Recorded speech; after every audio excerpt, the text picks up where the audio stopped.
pharmaceutical space is that the US BioSecure Act has become a law after President Trump signed the act. So what are the opportunities for CDMO players? I did catch up with Nandini Piramal, Chairperson of Piramal Pharma, and began by asking her about the opportunities emerging for CDMO companies now. Listen in to a slice of that conversation. The BioSecure Act is a positive for India because it does force our clients to think about Plan B. So I will say China is cheaper and faster, but at the board level, people are thinking about risk. They are thinking about where should I be manufacturing. Now, one of the things is there's also pressure on US companies to do US manufacturing for US. So some of them are thinking about reshoring and onshoring drug product, which is the final formulations. And that's actually where we've seen a very big uptick in RFPs in our Sellersville site and our Lexington site, which are both, one's oral solid dose and one's sterile fill finish. But I think a lot of drug substance will continue to be made between the US and other countries, including India. And I think that's where India will have an opportunity. But I will say again that it will take time, as you said. You know, as we have seen an uptick in RFPs. But again, that's, for those RFPs to translate into decisions and to come out in the P&L will take, I agree with you, 12 to 24 months. Okay, just a couple of points. You said China is faster and quicker in terms of capacity. Just give us a sense in terms of the difference between a Chinese CDMO company and an Indian CDMO. So I think one is, if you look at the market cap of all the Indian CDMO companies, they'd be smaller than the largest Chinese companies. So I think that's like all of us together are very much smaller compared to China. And I think that actually is an opportunity for us because if we even move 1 to 5% of work, it'll make a big difference to, I think, each of us. And I think that's what we're going to see. I'd say just to make it a little more quantified, because the way the Chinese companies are organized and the way the chemical industry is organized, we hear that a Chinese company can start a project, the same day or the next day, whereas in an Indian company, you often have to order the materials, they need to be imported, and a lot of times, our factories are not near the customs hubs. So that takes, maybe 10, 12, 15 days for us to get the materials in order to start.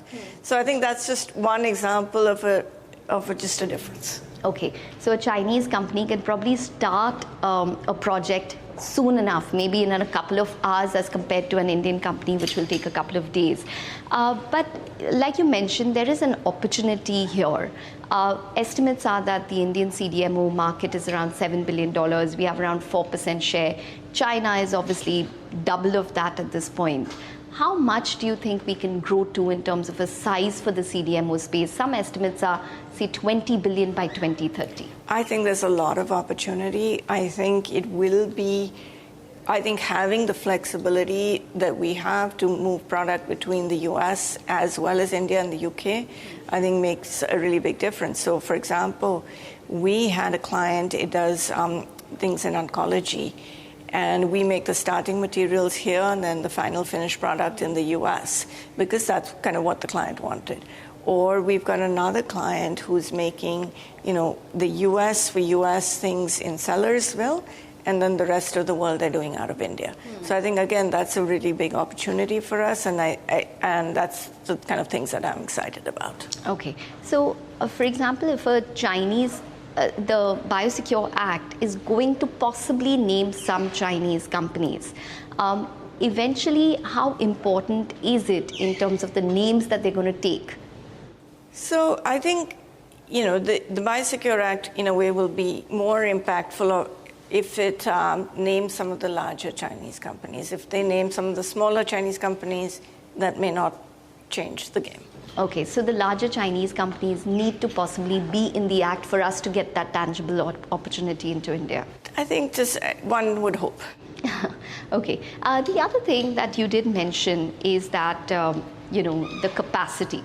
Is the capacity the only differentiator that we have versus China, or is there any other capability where we possibly need to improve on? I think scientific capability is something that we need to continue to work on talent. We need to work with the government and with the institutes to actually get more ready scientists who can do the work, because there's opportunity. We have, I think, the raw talent. We just actually have to train them.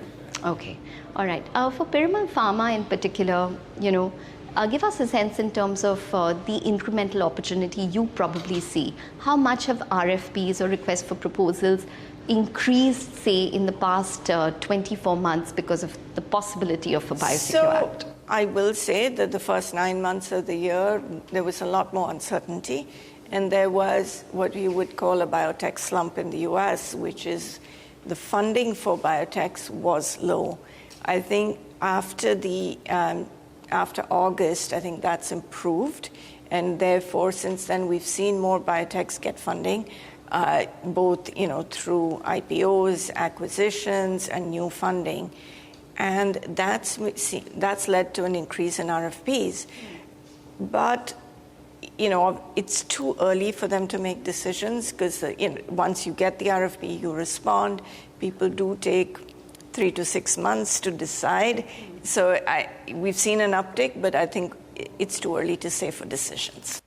Okay, all right. So that's the word coming in from Nandini Piramal of Piramal Pharma. All of the CDMO stocks, such as even Divi's Labs, Piramal Pharma, OneSource Specialty, and a couple of others, Loris Labs, all of them buzzing in today's trading session on the back of the BioSecure Act, in fact, being signed by President Trump.